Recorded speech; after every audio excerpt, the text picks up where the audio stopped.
Assalamualaikum warahmatullahi wabarakatuh. Perkenalkan, nama saya Nina Meilani Handayani dengan NIM 200100065 dari kelas A1 Bimbingan dan Konseling. Halo semua, apa kabarnya kalian hari ini? Wah, kelihatannya udah semangat banget ya untuk mengikuti layanan dasar dengan bidang layanan pribadi yang mengusung tema perilaku prokrastinasi. Adapun tujuan dari layanan dasar kali ini yaitu agar kalian dapat memahami definisi prokrastinasi, agar kalian dapat mengetahui atau memahami penyebab dari perilaku prokrastinasi, agar kalian juga dapat memahami akibat atau dampak dari perilaku prokrastinasi, serta mengetahui aspek-aspek apa saja yang terdapat dalam prokrastinasi, serta kalian dapat mengetahui cara menghindari perilaku prokrastinasi. Oke, agar kalian tidak menunggu berlama-lama lagi, mari kita simak penjelasan berikut ini. Definisi prokrastinasi. Istilah prokrastinasi ini berasal dari bahasa Latin yaitu procrastiner, dari kata pro yang artinya maju ke depan, bergerak maju, dan krastinus yang berarti besok atau menjadi hari esok. Jadi asal katanya prokrastinasi adalah menunda hingga hari esok atau lebih suka melakukan pekerjaannya besok. Orang yang sering melakukan prokrastinasi ini disebut sebagai prokrastinator. Prokrastinasi merupakan kebiasaan atau tindakan dalam menunda tugas sampai hari lain yang disebabkan oleh seseorang yang tidak dapat membagi waktunya dengan tepat, menurut proporsi yang sesuai dengan prioritas dan kepentingannya. Sedangkan menurut Ilyas pada tahun 2017 mengatakan bahwa prokrastinasi ini disebabkan oleh menunda pekerjaan atau tugas, dan orang melakukan tugas itu karena tidak suka pada tugas yang sudah diberikan, maka dari itu mereka memilih untuk menghindarinya. Prokrastinasi juga dapat diartikan sebagai ketidakmampuan individu dalam menggunakan waktu yang efektif. Jadi dapat disimpulkan bahwa prokrastinasi merupakan suatu perilaku menunda-nunda mengerjakan atau menyelesaikan tugas yang disengaja oleh individu yang akan berdampak negatif, karena perilaku penundaan tugas ini dikerjakan mendekati waktu pengumpulan atau mengerjakan tugas tidak sesuai dengan waktu yang telah direncanakan, sehingga tugas terlambat untuk diselesaikan. Seseorang yang melakukan prokrastinasi ini dilatar belakangi oleh ketidakmampuan dirinya dalam mengatur waktu antara belajar dengan kegiatan lain yang dirasa menyenangkan. Adapun faktor yang menyebabkan prokrastinasi itu yang selalu dilakukan oleh siswa karena kurangnya memahami materi yang disampaikan oleh guru. Karena terkadang siswa hanya diberikan materinya saja tanpa diberikan penjelasan terkait tentang tugas ataupun lainnya. Lalu ketidakmampuan terhadap mengerjakan tugas karena merasa tidak percaya diri.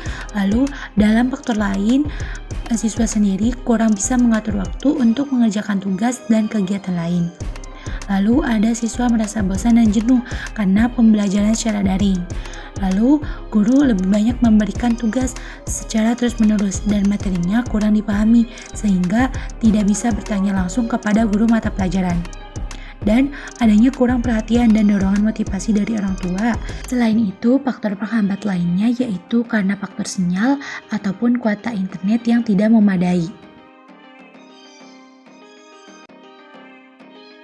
Adapun penyebab lainnya karena kurang dapat mengatur waktu dan percaya diri rendah. Yang kedua, menganggap diri terlalu sibuk jika harus mengerjakan tugas.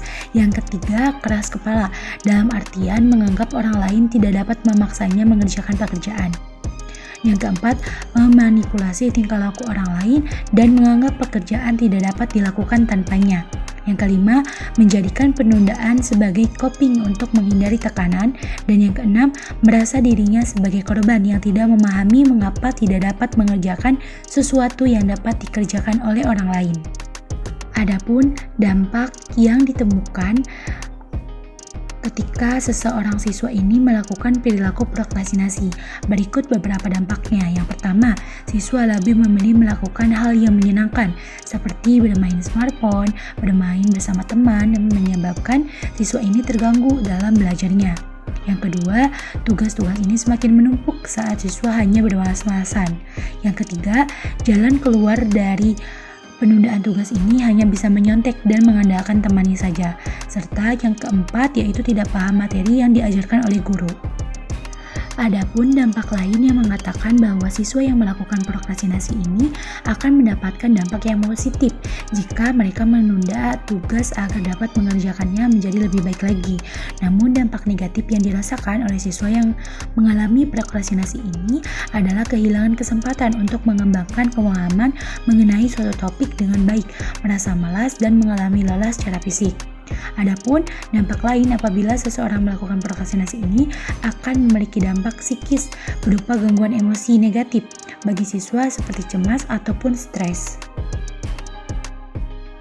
Terdapat 4 aspek di mana seseorang melakukan prokrastinasi. Yang pertama ada perceived time, adalah seseorang dengan kecenderungan prokrastinasi adalah orang-orang yang gagal dalam menepati deadline. Mereka berorientasi pada masa sekarang dan tidak mempertimbangkan masa yang akan datang. Yang kedua yaitu celah antara keinginan dan perilaku atau attention-action gap. Perbedaan antara keinginan dan perilaku senyatanya itu terwujud dalam kegagalan mengerjakan tugas akademik, walaupun sesungguhnya sangat menginginkan untuk mengerjakannya. Yang ketiga yaitu ada emotional distress, di mana perilaku menunda-nunda ini membawa perasaannya menjadi tidak nyaman, serta konsekuensi negatif yang dimunculkan memicu pada kecemasan dalam diri prokrastinator. Dan yang keempat ada perceived ability atau keyakinan terhadap kemampuan diri. Adapun aspek lain mengatakan bahwa perilaku prokrastinasi ini memiliki aspek penundaan ketika memulai maupun menyelesaikan kinerja dalam menghadapi tugas. Dan yang kedua, keterlambatan dalam mengerjakan tugas. Yang ketiga, kesenjangan waktu antara rencana dengan kinerja aktual dalam mengerjakan tugas. Dan yang terakhir yaitu kecenderungan untuk melakukan aktivitas lain yang dipandang lebih mendatangkan hiburan dan kesenangan. Kebiasaan menunda atau prokrastinasi ini adalah bentuk yang tidak baik dan tidak efektif. Menunda sebuah pekerjaan hanya akan menyebabkan semua hal menjadi terlambat. Pekerjaan menumpuk dan membuat siswa tidak menjadi produktif. Berikut beberapa upaya atau cara yang bisa dilakukan siswa untuk menghindari dan menjauhi diri dari perilaku prokrastinasi. Di antaranya yang pertama, telaah sikap diri terhadap tugas pengentasan persoalan prokrastinasi. Yang kedua, penyelarasan diri dengan tugas-tugas yang memerlukan kurun waktu yang panjang. Yang ketiga, hindari perasaan terbeban atau overwhelmed. Yang keempat, hindarkan diri dari sifat perfeksionisme. Hendaknya perfeksionisme ini dihindarkan karena akan memunculkan ketidakberdayaan.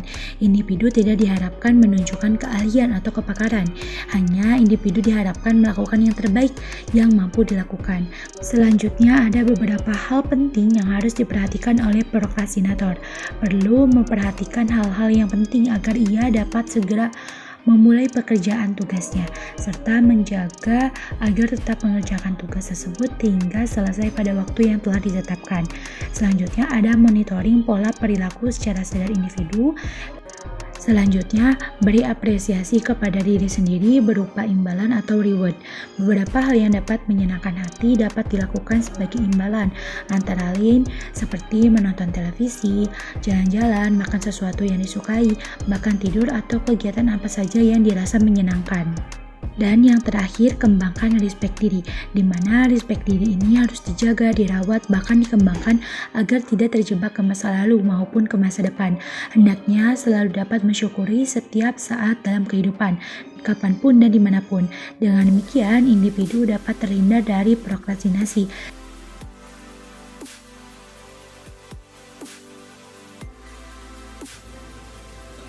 Nah, berikut ini terdapat video contoh dari individu yang melakukan prokrastinasi.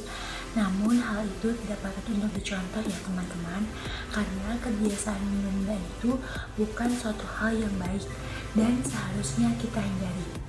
Semoga dari materi yang sudah tadi dijelaskan bisa membantu teman-teman dalam menghadapi perilaku prokrastinasi, dan semoga kita semua terhindar dari perilaku prokrastinasi dan kita semua berada dalam perilaku yang baik. Sekian dan terima kasih.